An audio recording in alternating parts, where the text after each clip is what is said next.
Good morning. Well, they broke the back of inflation. Amazing. That was like, things happen really fast these days. Oh my God. The coast is clear. Well, if you believe that, I got a bridge to sell you. Can you go buy a steak lately? I don't know. Anyway. Sure, the price of gas came down a little bit, but it's ridiculous out there.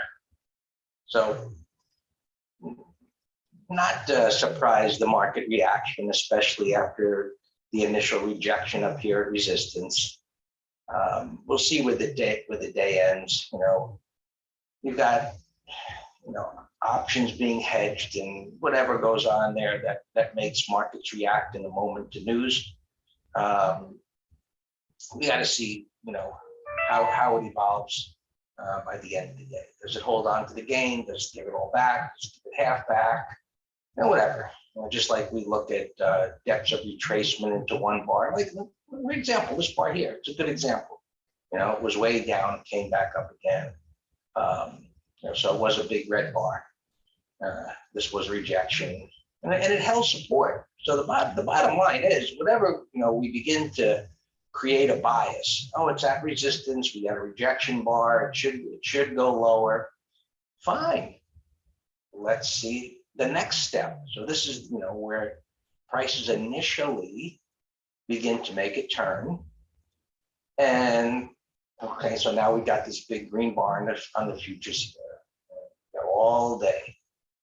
And it's a wide range bar. So, obviously the prices are going to gap up when we look at spiders.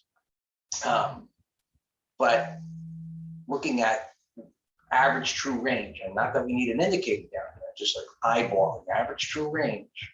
This is in a consolidation. How much bigger could this bar get? I'm just looking at some big bars out of consolidation. Oh, that's a big one. It's smaller, but that's a big one. That's a big one. So I mean, it could get bigger. And ultimately, again, does it hold on to the gain? That's what we're going to look at the end of the day. Have you changed something in the sound? I had to do some clean of Zoom and downloaded its newest software.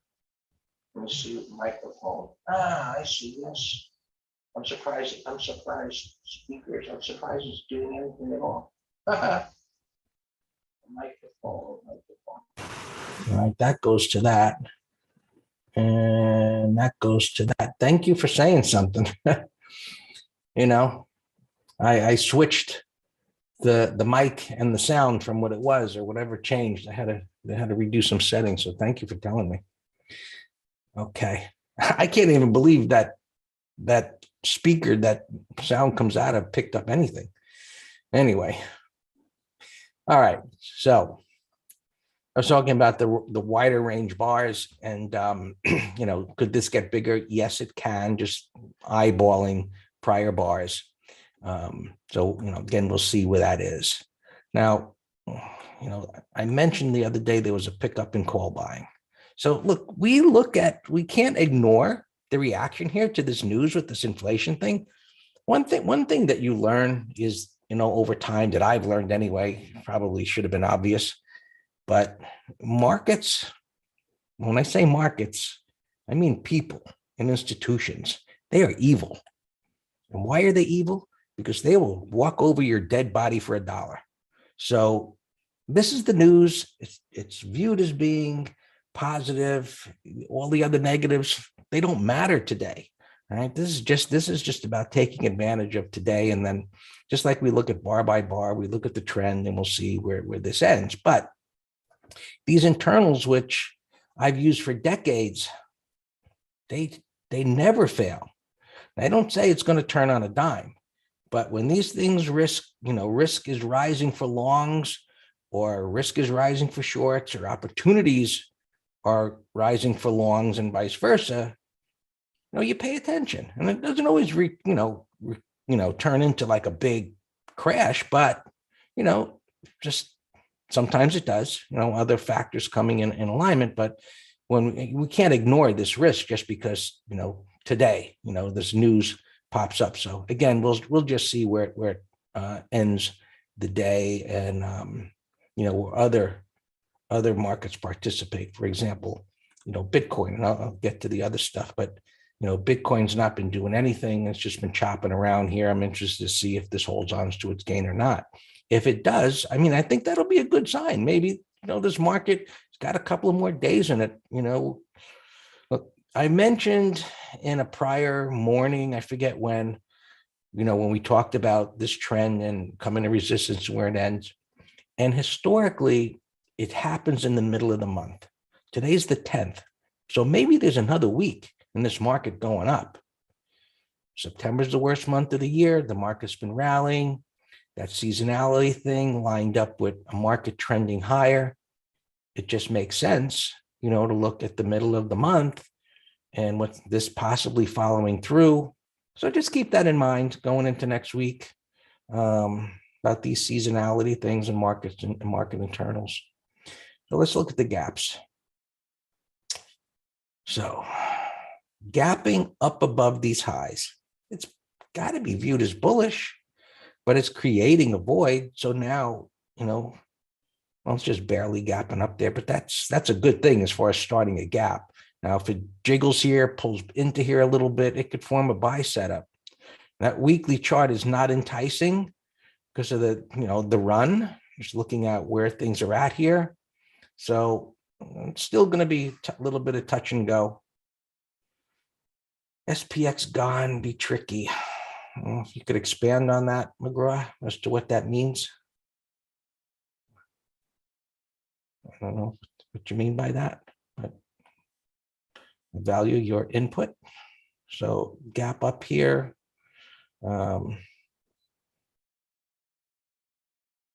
So what I'm going to do, by the way, is the resistance area, assuming that it doesn't collapse back down in here with the sell today, okay, will be this topping tail. And that topping tail is this area up here, all right? So consolidation at this resistance area, gaps up.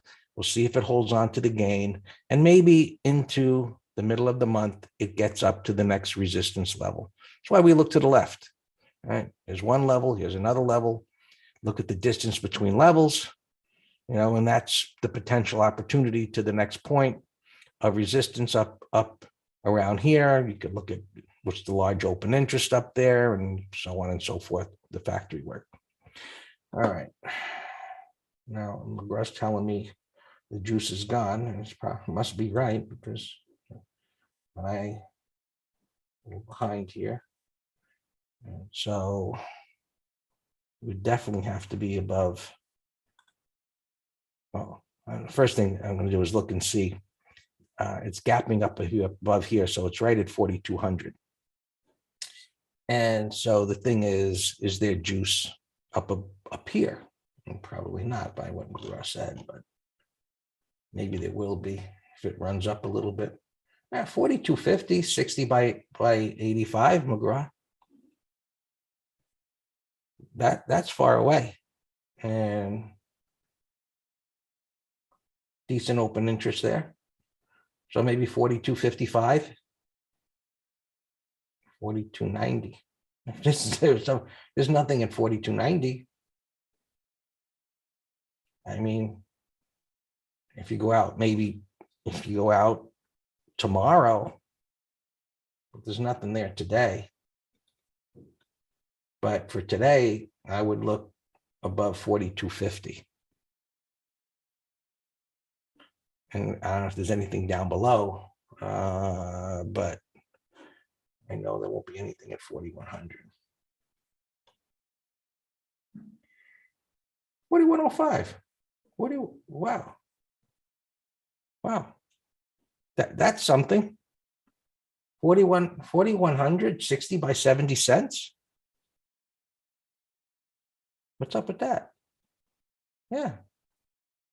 I think that's a safe bet. That would be a monster red bar if it went down there. And all right, so I think, above 42.50 and down there at 4,100. The markets, Q's exploded. Exploding is exaggeration. It's not above the highs here. It does, Rob. It does. It's 55 by 70. So just go 30 wide.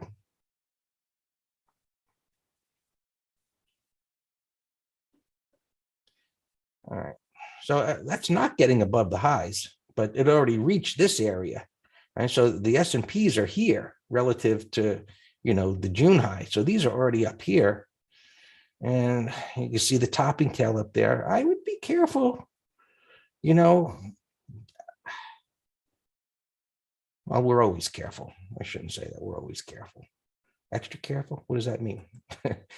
That means smaller positions. So this looks good. Mr. Schizophrenic there. Flip-flopping back and forth. I'm skeptical. What can I say? Bitcoin, we already looked at here. Crude oil, because the markets are going to like that. Well, it's really not doing much of anything. One of the things to look for, remember yesterday, I told you we looked at this and the 3-month was popping up above the range. Well, you see it's backed off a little bit on the news here this morning, but it's not down back into the range. So, it's not like, hey, green light, press the pedal to the metal. Don't do it.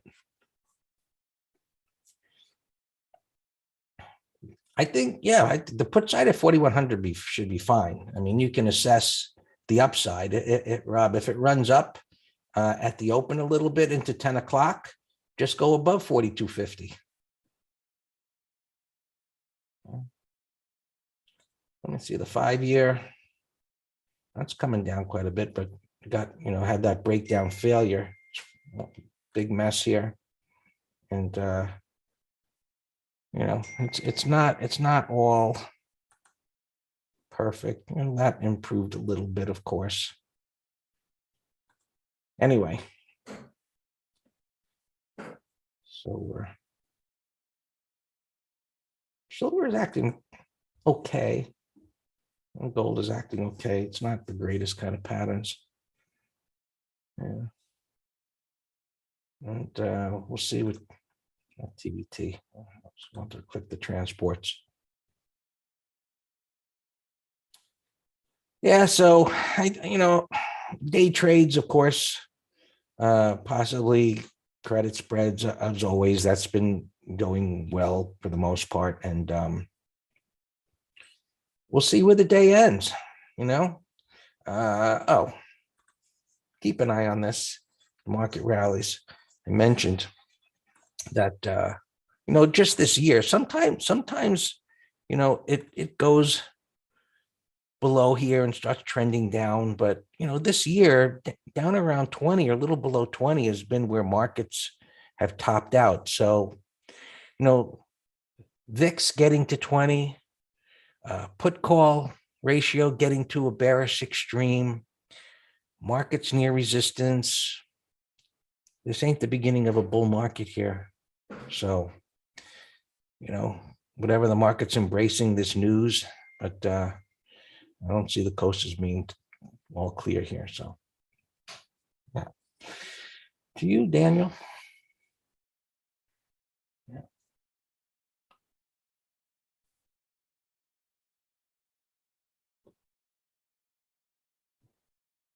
Good morning. Yeah, we knew it was going to be a mover because that's what the market's focused on. But, I also was shaking my head a little bit on the rally. It's like, what? We still have 8.5% inflation. Greg, remember I gave you I gave Emmanuel that stupid analogy of punching him in the head? And then I'm like, all right, well, how about if I don't punch, I only punch you 8 times a minute instead of 15? Or do you feel better? It's like, we still got 8.5% inflation. The market is all giddy, rocking and rolling. And and you still, inflation is killing so many people. But that's just another example of, discounting things and everything's on the Fed. Are they going to be more or less than is priced in? So we are fully bullish with one exception in terms of opens. It's called Spread on Microsoft. And it gave us a little heads up yesterday saying, you know what, you should have, we were at a third of max profit. And I had tightened the stop, and now we got to move to 30-minute high. But all our others are fine. We actually did two earnings trades where we shorted way out of the money puts on Wix, and so that's gapping up. So that's a winner, and Cyber gapping up big. So that we sold the $100 put, or maybe 105, I forget. And I got a bunch of trades on this one. I just like, I don't think it's going down there. Could I be wrong? Of course. Roblex actually, we had a core trade on this. We're in around 40, and we sold half for an $8 gain. And I moved up 30-minute low. And Greg, what do you think actually just bailing on the back half in this little rally? Yeah, I think you got lucky. What? Yes, I think you got lucky. Right. But I'm right. I'm saying our cost basis is low 40s, so we've recovered almost $5. What's the saying? Don't look the gift horse in the mouth. Something like that. And where do you find this gift horse? I don't know. I've been searching for it. No, nothing turned up, but it's a good saying. Yeah. All right, let me tell him. We'll be looking.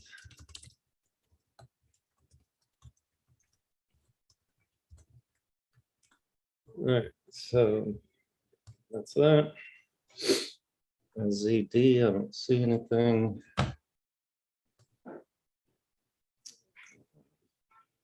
Gapping down here. Well, let's see. Let's go through this list first. I in earnings season. Yeah, is Hurl on my list?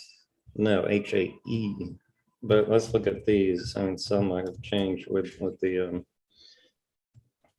market move. Let's see, Grimy, Hurl. Yeah, definitely. Yeah, it's going on the list. Sure.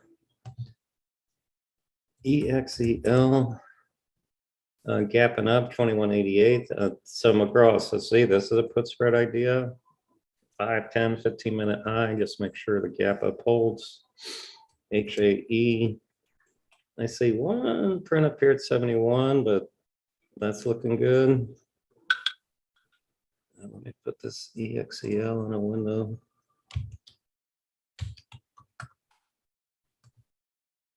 HRB gapping up, same, gapping right over resistance in an uptrend. That's Herb. That looks good.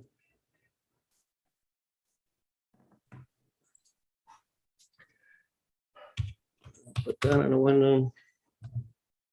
Moss, this was from yesterday, not earnings, but nice little turn there, converging MAs on the bear side. I don't see any gap now. Wow, I saw it gapping down earlier, unless I lost my pre-market. No. Zulu Delta. These were gapping down earlier, so I don't know we're gonna have to wait. BLB. WW 30-minute low. That had a nice, beautiful breakout failure on Monday. DKR is it's weak oil, much weaker than the sector. The Nomad, another nasty reversal there. Wendy's, you know, gapping down 30-minute low or under the week's low call spread XP. So gapping down from a Climo call spread Akamai. Wow, see, it was down. Then that's showing you how the market turned from a bad mood to a good mood pre-market. Look at coin also was down a lot. And now it's reverse. So the market's all of a sudden in a good mood. So that means you gotta, you know, expect like some bearish bars ignored. This one's gapping up. Whoa, this one's on my call spread list just because it's up too much. Look, gapping up to the 200. 30-minute low on 30-minute low call spread.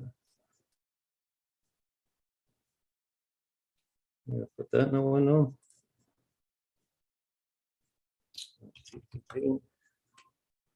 I mean, it's holding extremely well pre-market, but it's just like when things gap down too much, in my opinion, and I say, well, let's see what happens. Let's see where buyers want to step up. This is the opposite. Let's see where selling picks up. MGNI. Oh, where did I leave off? Way up here. Well, I don't see any gaps. Fly W.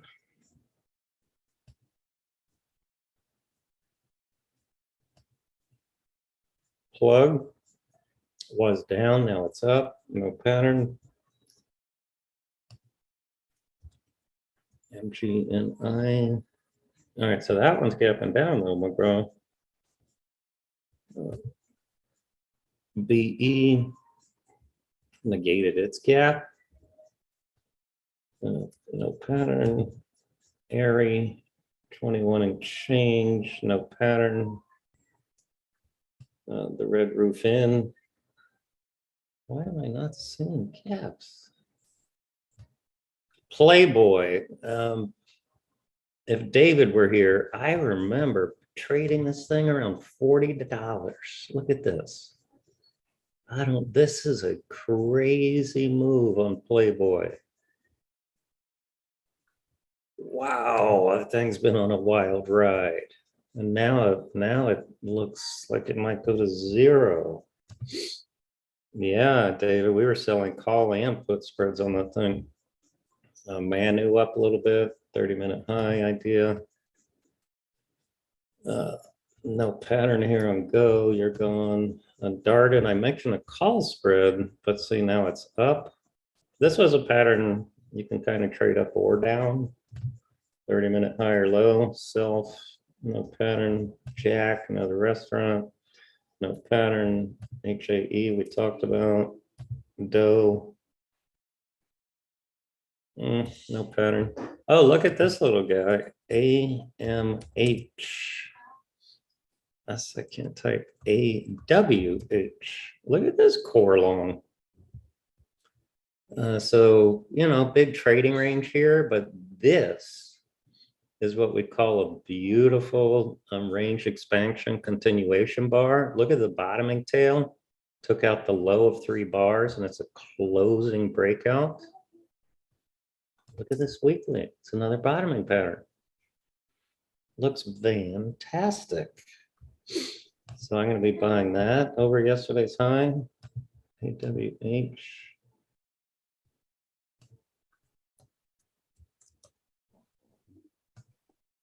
So that's already posted. Pid duck.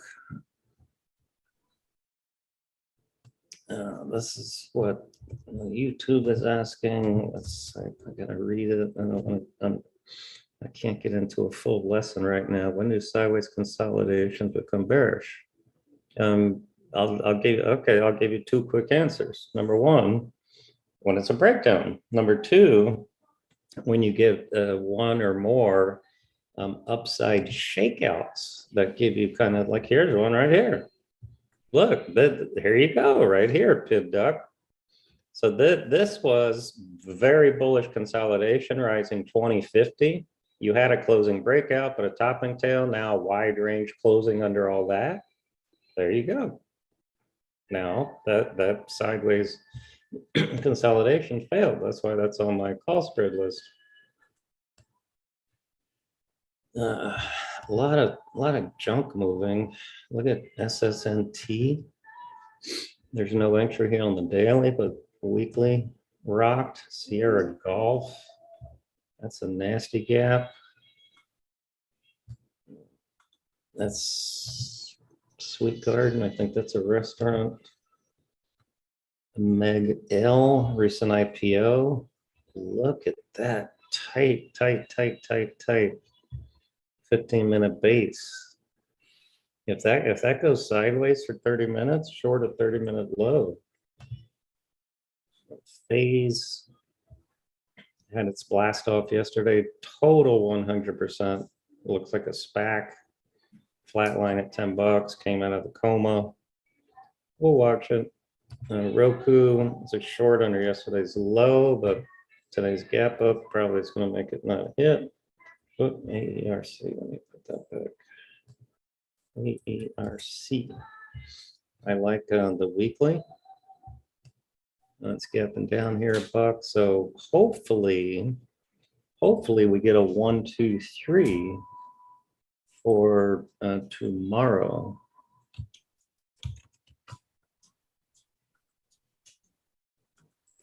Wow, tick 1850. Man, that's an amazing turn of bullishness today. This BKR, and I guess yes, okay, good. So I got filled on one of my profits. Whenever I hear a bell at the open, that's a good thing because it means it's a target.